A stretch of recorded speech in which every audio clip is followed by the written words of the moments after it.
بالآخر ایک ہفتے کے بعد کالعدم تحریک لبیک کے لاہور میں احتجاج سے متعلق پیش رفت ہوئی ہے ناظرین۔ آج وزیر اعظم نے قوم کو اعتماد میں لیا، قومی اسمبلی میں بھی اس پر گفتگو کی گئی۔ حکومت اور تحریک لبیک میں مذاکرات بھی شروع ہو گئے ہیں، مغوی اہلکار بازیاب کرا لیے گئے ہیں، جبکہ تحریک لبیک کے کارکنوں پر پولیس کے کریک ڈاؤن کے خلاف علماء نے ملک بھر میں شٹر ڈاؤن اور پہیہ جام ہڑتال کا اعلان کیا، جس کے بعد کراچی، لاہور، راولپنڈی کے بڑے کاروباری مراکز میں تجارتی سرگرمیاں معطل رہیں۔ حکومت کی جانب سے کالعدم تحریک لبیک کے سربراہ کی گرفتاری اور اس کے بعد پیدا ہونے والی صورتحال کو 8 طریقے سے مس ہینڈل کیا گیا ناظرین۔ سب سے پہلے حکومت نے ان سے ایک ایسا معاہدہ کیا جسے پورا کرنے کا اس کا ارادہ ہی نہیں تھا یا اس کے لیے ممکن ہی نہیں تھا۔ حکومت فرانس کے سفیر کو واپس نہیں بھیجنا چاہتی تھی، لیکن تحریک لبیک سے معاہدہ یہ کیا کہ ایسا کرنے کے لیے پارلیمانی کارروائی کی جائے گی۔ آج وزیر اعظم نے بھی قوم سے خطاب میں کہا کہ فرانس سے تعلق توڑنے کا مطلب ہوگا کہ ہم یورپی یونین سے تعلق توڑ دیں۔ ایسا کرنے سے پاکستان کی ٹیکسٹائل انڈسٹری کو نقصان پہنچے گا، بے روزگاری بڑھے گی، نقصان ہمیں ہی ہوگا، فرانس کو کوئی نقصان نہیں ہوگا۔ سوال یہ ہے کہ جب حکومت کو یہ سب باتیں پہلے سے پتہ تھیں تو تحریک لبیک سے سفیر واپس بھجوانے والا معاہدہ کیا ہی کیوں تھا؟ جو ہماری آدھی ٹیکسٹائل کی ایکسپورٹس ہیں وہ یورپین یونین میں جاتی ہیں، تو اس کا مطلب آدھی ہماری ٹیکسٹائل ایکسپورٹس وہیں ختم ہو گئی۔ اس کا مطلب بے روزگاری، فیکٹریاں بند ہو جائیں گی، ہمارے روپے کے اوپر پریشر پڑے گا، روپیہ گرے گا، مہنگائی بڑھے گی، غربت بڑھے گی، تو نقصان ہمیں ہوگا، فرانس کو کوئی نقصان نہیں ہونے لگا۔ دوسرے نمبر پر حکومت نے یہ غلطی کی کہ کالعدم تحریک لبیک پر صورتحال واضح کرنے کی بجائے اسے مذاکرات میں الجھانے کی کوشش کرتی رہی۔ تیسری غلطی یہ تھی کہ حکومت نے تحریک لبیک کی تیاریوں کا درست اندازہ نہیں لگایا اور ہوم ورک کیے بغیر کالعدم تحریک کے سربراہ کو گرفتار کر لیا۔ یہی وجہ تھی کہ گرفتاری پر جو رد عمل آیا، حکومت اس کی توقع ہی نہیں کر رہی تھی۔ وہ ہر صورت میں فیض آباد چوک آنا چاہتے تھے، وہ ہر صورت میں اسلام آباد آنا چاہتے تھے، اور ان کی ایک بڑی لمبی تیاری تھی۔ ہم نے نہیں حکمت عملی بنائی ہوئی تھی، انہوں نے بنائی ہوئی تھی، وہ ویل پریپیئر تھے، وہ بہت تیاری میں تھے۔ چوتھی غلطی حکومت کی یہ تھی کہ وہ یہ اندازہ لگانے میں بھی ناکام رہی کہ کالعدم تحریک لبیک کے سربراہ کی گرفتاری کے بعد احتجاج کا دائرہ کس حد تک پھیل سکتا ہے۔ گرفتاری کے چند ہی گھنٹوں کے دوران کس طرح ملک کی مرکزی شاہراہوں کو بند کر دیا گیا اور یہ حکومتی حکمت عملی کی سراسر ناکامی تھی۔ پانچویں غلطی حکومت نے یہ کی کہ مظاہرین کی جانب سے توڑ پھوڑ اور بندش کا مؤثر مقابلہ نہیں کیا۔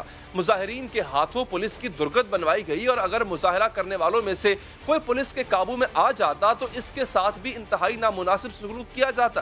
چھٹی غلطی وہ یہ تھی کہ جب ریاست نے آخرکار طاقت کے استعمال کا فیصلہ کیا ہی تھا تو وہ بھی کسی باقاعدہ تیاری کے بغیر کیا۔ اس سے پہلے 2017 میں پاک فوج نے ٹویٹ کے ذریعے حکومت سے کہا تھا کہ مظاہرین سے پرامن طریقے سے معاملات حل کیے جائیں اور تشدد سے گریز کیا جائے، لیکن اس بار حکومت نے تحریک لبیک کو کالعدم قرار دے دیا۔ وزارت داخلہ کی طرف سے جاری نوٹیفیکیشن کے مطابق تحریک لبیک ملک میں دہشت گردی اور دوسرے جرائم میں ملوث ہے۔ احتجاج کرنے اور سڑکیں بند کرنے پر کسی بھی جماعت کو کالعدم قرار دیا جا سکتا ہے، تو یہی سب کچھ دیگر سیاسی جماعتیں بھی کرتی رہی ہیں۔ ساتویں غلطی یہ تھی ناظرین کہ حکومت نے اس واقعے کی میڈیا کوریج پر پابندی لگا دی، جس سے کنفیوژن پھیلا۔ یہی وجہ تھی کہ جب پولیس اور رینجرز کے 12 اہلکار اغوا کیے جانے کا دعویٰ کرنے کے بعد آپریشن شروع کیا گیا تو پھر متضاد دعوے سامنے آئے۔ ناظرین، مین سٹریم میڈیا پر بلیک آؤٹ کے بعد سوشل میڈیا پر کسی بھی ادارتی کنٹرول کے بغیر خبریں، فوٹیجز، ویڈیوز وہ گردش کر رہی تھی۔ کسی کو پتہ نہیں تھا کہ کون سی خبر، کون سی ویڈیو صحیح ہے، کون سی غلط۔ آٹھویں غلطی حکومت نے ناظرین یہ کی کہ اس بات پر گو کا شکار رہی کہ مذاکرات کرنے بھی ہیں یا نہیں کرنے۔ کل تک حکومت کا موقف تھا کہ مذاکرات نہیں ہوں گے اور اب کہہ رہی ہے کہ معاملات بات چیت سے حل کیے جائیں گے۔ پنجاب حکومت کے نمائندے گورنر پنجاب چودھری سرور، وزیر قانون راجہ بشارت کالعدم تحریک لبیک سے ملاقات کریں گے، جبکہ وزیر داخلہ شیخ رشید اور وزیر مذہبی امور نور الحق قادری وہ بھی شریک ہوں گے۔ کوئی مذاکرات کا عمل اس وقت نہ جاری ہے نہ میرے نوٹس میں ہے، اور بات جو ہے وہ مذاکرات کی ہم نے کافی 2-3 مہینے کہی، لیکن وہ کسی نتیجہ نہیں نکلی۔ ہم نے مذاکرات کا دروازہ کھلا رکھا تھا، آپ آ جائیں، اسپیکر صاحب ایک پارلیمانی کمیٹی کو نامزد کرے گی اور اس کے سامنے